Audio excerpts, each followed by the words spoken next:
Uttar Pradesh police sub inspector भर्ती परीक्षा इस वक्त सवालों के घेरे में आ चुकी है। इस पर एक विवाद खड़ा हो गया है। दरअसल हिंदी के एक प्रश्न में पंडित शब्द विकल्प के रूप में आने पर राजनीतिक और सामाजिक बहस शुरू हो चुकी है। अब आखिर ये विवाद क्या है? ये बड़ा सवाल है। और भर्ती परीक्षा का प्रश्न पत्र तैयार कैसे होता है, आइए जानते हैं। दरअसल 14 मार्च को आयोजित यूपी पुलिस एसआई भर्ती परीक्षा के हिंदी के पेपर में एक सवाल पूछा गया। अफसर के अनुसार बदल जाने वाला के लिए एक शब्द बताइए।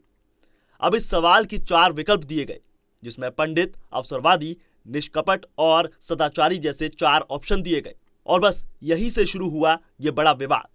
कई लोगों ने कहा कि पंडित शब्द को इस तरह से विकल्प में रखना आपत्तिजनक है और इससे एक समुदाय की भावनाएं आहत हो सकती हैं। वहीं बीजेपी के कुछ नेताओं ने इस सवाल पर आपत्ति जताते हुए मुख्यमंत्री से सीधे जांच की मांग कर दी। इसके बाद सरकार ने मामले को गंभीरता से लिया और जांच के आदेश दे दिए। अब सवाल उठता है कि आखिर ऐसे प्रश्न पत्र तैयार कैसे होते हैं। तो देखिए, दरअसल यूपी पुलिस भर्ती परीक्षा का आयोजन उत्तर प्रदेश पुलिस और प्रोन्नति बोर्ड यानी यूपीपीआरपीबी करता है, लेकिन प्रश्न पत्र तैयार करने का काम आमतौर पर एक गोपनीय एजेंसी और विषय विशेषज्ञों के पैनल को दिया जाता है। सबसे पहले विशेषज्ञ अलग अलग विषयों के कई सवाल तैयार करते हैं और फिर इन सवालों को एक प्रश्न बैंक में रखा जाता है।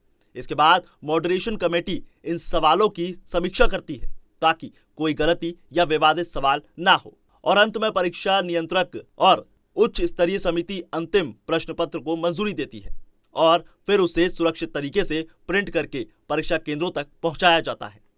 लेकिन इस पूरे विवाद के बाद अब सवाल उठ रहा है कि जब इतने स्तर की जांच होती है तो फिर ऐसा विवादित सवाल प्रश्न पत्र तक पहुंचा कैसे? अब सभी की नजर जांच रिपोर्ट और सरकार के अगले फैसले पर टिकी हुई है।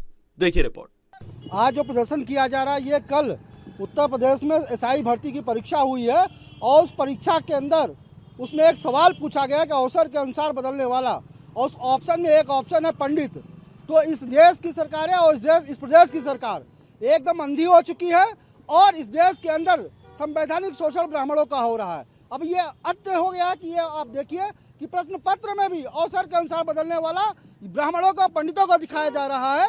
ये एकदम घृणित कार्य है और अभी तक सरकार के द्वारा किसी भी अधिकारी के ऊपर, भर्ती बोर्ड के ऊपर कोई कार्रवाई नहीं की गई है। इसलिए आज हम इसका पुरजोर विरोध करते हैं कि ये जिस प्रकार से संवैधानिक शोषण ब्राह्मण समाज के साथ, पंडितों के साथ किया जा रहा है, यह तत्काल बंद होना चाहिए और उसके में कानून बनाया जाना चाहिए कि इस तरह से कृत्य करने वाले, चाहे वो शासन में बैठे अधिकारी हो और कोई भी हो, कितना भी बड़ा अधिकारी हो, उसके खिलाफ कठोर कार्रवाई होनी चाहिए। हमारी ये मांग है। क्यों ऐसा किया? इस देश के अंदर ब्राह्मण विरोध चरम पे है और जो लोग बैठे हैं वो साजिशन ब्राह्मणों को बदनाम करने के लिए, ब्राह्मण समाज को बदनाम करने के लिए साजिश के तहत संवैधानिक शोषण कर रहे हैं। अभी तक तो लोग विरोध करते थे, अब संवैधानिक संस्थाएं उत्तर प्रदेश की परीक्षा में इस तरह के सवाल पूछे जा रहे हैं जिसके लिए सरकार जिम्मेदार है। अब ये व्यक्ति जिम्मेदार नहीं है, क्योंकि सरकारी संस्था ये काम कर रही है तो सरकार जिम्मेदार है। मैं तो ये कहूंगा कि उस भर्ती बोर्ड ने ये सवाल नहीं पूछा है, ये उत्तर प्रदेश सरकार ने सवाल पूछा है और ब्राह्मण समाज को अपमानित करने का कार्य किया है।